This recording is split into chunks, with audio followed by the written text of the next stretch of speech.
Hürmetli yurttaşlar, salam aleyküm əməgə. Sizlərə satımızda Haval X6 maşinini koyup verəmiz. Demek 2021 yılda işlep çıkarılan maşinimiz benzinde yürüyen 106 bin mi? Probegi 103 bin yakın probegi. Kraskeleri taza. Kuzufunda iş yok, içerisinde bir iş yerinde bir miyatinası varken başka içerisinde yok. 4 yumuşak balonu var. İşte elektronik oladı. CD'nesi, pamit CD'nen ben ərsəsi var. 2021 yıl maşin. Panorama lük. 5 mestalıq. Haval X6 diyen modelinde. Belizyen üstü et. Balonları taza. Bağaç abimam kətdə. 21 yıl. Vakasına 195 bin soma koyuldu.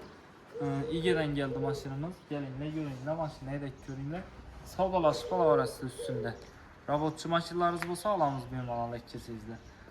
Ana kanun məlumatlarına telefonda bazlanan arasında. Baxın.